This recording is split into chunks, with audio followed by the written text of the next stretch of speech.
The map is, once again, Antigua Shipyard. And the players, they're in the game. And how do you think PuMa feels about that recently, about his new Terran brother joining up, man? That's right. A little bit of news. Thorazane throwing in with the EG camp. Who saw that one coming? Not me. I didn't see it coming. Never in a million years would I have predicted something like that happening, but I don't know. I think both players have to be pretty excited because they can definitely learn from each other. At any rate, we do have our blue Terran representing the evil geniuses, the one we were just speaking of, spawning down here in 6 o'clock. It is, of course, PuMa. And up at the top half of the map, cross spawn, because there's always cross spawn on Antigua, on NASL Antigua. It is the Red Zerg Liquid HayprO. And you know, Ben, what I've been liking from HayprO's play so far in the NSL, he hasn't been afraid to switch it up. Rarely will you see HayprO play 2 or 3 games on a row, the exact same style in a best of 3 that he prepared for, probably like he does in the NSL, at least we may hope so. And that's, I really think that always encourages some credit, or deserves some credits, because I love to see that. I love players who don't play the same over and over again. Unfortunately for him, he has often fallen short just by an inch. I mean, we remember HayprO versus Zinho of 2 weeks ago. How ridiculous was that? It's literally 2 hits by a drone that could have won HayprO the game, or not losing 2 Zerglings to a couple of Rootlings. And how often is a game determined by 1 or 2 Zerglings? Yeah. Never. It just never happens. HayprO versus Cloud was another very close series. I mean, we've seen him go neck and neck with the best in the world. He's capable of winning here. Yeah, we've seen him make very impressive performances at MLGs as well. I just think it's a matter of time. HayprO is definitely going to win quite a few best of 3s this season. The question is, man, what will he do today against the division leader, PuMa, who is 4-0? And of course, PuMa, he doesn't want to go through online playoffs and all that stuff. He doesn't. PuMa doesn't do that, man. PuMa wins divisions and then shows up at the finals. He's certainly the favorite to win. It's hard to bet against him, as we so often say. But I mean, I don't know. I feel like Zergs. Like, we're seeing a bit of a return to some old school styles of play. Okay, we were discussing this the other day, with Terran players delaying siege tech and relying on like Marines and Hellions for so long. We're seeing Zerg players return to things like Banelings, which is fallen out of fashion for whatever reason. And I think HayprO is going to do something like that here today. I think we're going to see some Baneling-centric play, and I think he's going to really surprise PuMa. I think he's going to take this series. Man. You sound very confident. I do. If this wasn't a live game, I would really feel that you're cheating on me and that you actually know the result of this game, man. I wish. I wish that were the case, so that I could make those perfect predictions. We saw no gas, fast expand build for PuMa, so a pretty traditional build. Now he's throwing down both refineries as well. So what we can expect from PuMa is what we've seen him before do in the NASL and pretty much every tournament where we see him play as well. He's getting quick upgrades, of course, most likely double engineering bay. Wouldn't be surprised to see him go for triple orbital as well, and then trying to get those Marines with those medevacs out as soon as possible. And PuMa is also one of those guys who loves to just immediately, when 2 medevacs are out, 60 Marines to go, try to see what I can achieve with my 60 Marines. You're exactly right. But this time he's getting the factory tech down, so I think we're going to be seeing some sort of Hellion opening as we see that barracks repositioning so that he can get that reactor going. HayprO is going to poke up here with these Lings. Not going to see much, just that completed bunker. But it should be enough to at least put his mind at rest, say, okay, well, it's pretty likely that there's an expansion back there. Still no gas for HayprO, which is... We've discussed this in the past. If you don't take gas as a Zerg player, it becomes very, well, it's impossible to really pressure Terran, which is one of the reasons why these triple orbital builds are so good and so successful in today's metagame. We'll see. So what do you think we're going to see out of HayprO, man? Well, I still think we're going to see him. Well, right now he's on about 44 supply. He's going to be adding those gases soon, and then I think he's going to just tech up, get those upgrades, and I would love to see, like I said, a Baneling-centric style out of him, because I just feel like right now, for whatever reason, it's strong. But he is throwing down a Roach Warren, so might be something else. You never know. PuMa having that reactor down right now in the factory, of course, that's kind of standard. Even though PuMa sometimes, well, I wouldn't really say he skips it, but he's not a player who really invests too much into the Hellions. Kind of use them for basic purposes, just to deny creep spread a little bit and make it harder. And if Zerg would take a really greedy turret, then he would probably try to pressure it with more Hellions. We see 3 Hellions right now, probably 4 as soon as the supply depot finishes. But interestingly, man, he's getting a starport and he's also having a tech lab. So maybe once more a Banshee follow-up, which is also something we've seen him done. Oh, if you look at the gas, it makes it almost certain that it's going to be a cloaked Banshee follow-up. He's got so much gas saved up.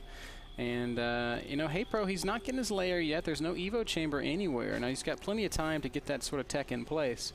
But if he doesn't do something, then he could definitely stand to take some big damage here. Quick third orbital by PuMa, kind of what we predicted.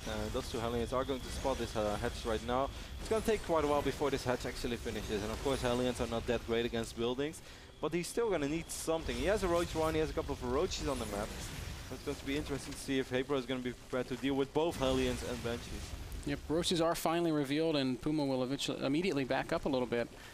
I'm a bit curious to see if he's going to choose to use these Banshees defensively, leaving them back in his base, or if he's going to go ahead and send them across the map.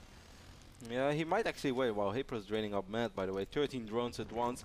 Something that we've seen a couple of Terran players do is leave one, but no, actually he just rallied it across the map, so I don't think so. But some players like to keep two Banshees in a base and then fly out, and then also reveal the fact that they have cloak. Funny saying, reveal the fact that they unreveal the cloak. Or reveal the unrevealing.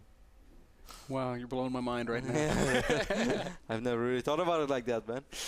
HayprO is going into some Zergling upgrades, getting the melee upgrade, the carapace upgrade. First Banshee making its way over to the third base.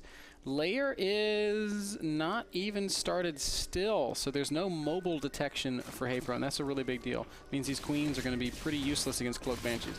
Yep, PuMa not giving away the fact yet that he has Cloak. He's gonna do it right now, activating Cloak. And now HayprO probably has to be careful with those drones. He's gonna end up losing all of them unless he's gonna morph them into things. He does throw down a single Spore, but I don't even think that's going to be allowed to complete. Lair also starts immediately upon seeing that Banshee. But, well, the third base is certainly going to take some heavy damage. Yeah, HayprO's not going to be able to use this for quite a while. Then again, he can save a lot of them. Look at this, by the way, man. He's just droning like crazy. 13 more drones. Ends up losing that Spore Crawler right now. He has to be careful. He's losing a lot of drones. Yeah, a little bit careless in the third. Allowing that Banshee to get up to 8 kills. Energy about to expire, but as soon as it does, the second Banshee shows up. HayprO's going to respond by throwing down 4 more Spore Crawlers. But really, he just needs his layer. Man, HayprO, if you just build him outside of this and walk him in, I think it would have been a different outcome. But as it stands, he's already lost 12 workers, so all 13 of those drones he made a second ago. Basically a sacrifice. And the good thing is this is buying so much time for PuMa. He has a Spore Crawl over here. Ooh, I'm not sure if PuMa's paying attention. Close call, but PuMa will keep his Banshee alive for now. And of course PuMa bought an insane amount of time for himself. Look at HayprO, he just keeps droning. It's kind of like he's playing PvZ and this is a Phoenix opening. This still feels like mission accomplished for PuMa to me, though. I couldn't agree more, man. Because not only did he kill 13 drones, and did he force a lot of Spore Crawlers, which is basically killing drones as well. He also allowed to get this base up completely without any resistance. Yeah, HayprO is completely incapable of pressuring that third base, and while the Spores are now up and the Banshee Harass is not going to be as effective, the unchecked third is just it's just so good for Terran, and we can see PuMa's macro really taking off. He's added 4 more barracks with reactors. He's got 2 with tech labs, a single factory with a tech lab, and this is still, Kev, why I think these Baneling styles need to come back more, because if you're noticing, there's not a single tank on the map. There's nothing in PuMa's army that's particularly good against Banelings, with the possible exception of these Banshees. Marines, man. That's true. PuMa is micro. I take it back. I take it back.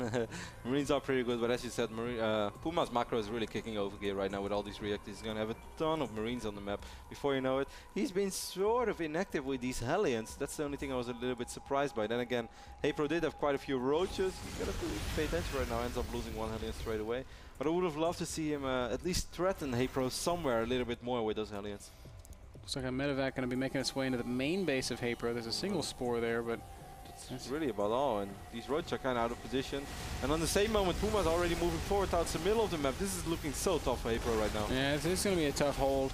The drop isn't good. Now it's going to stem and run forward, and there are no units in position to deal with it. Spore Crawler takes a single shot at a medevac, but that is not going to change anything.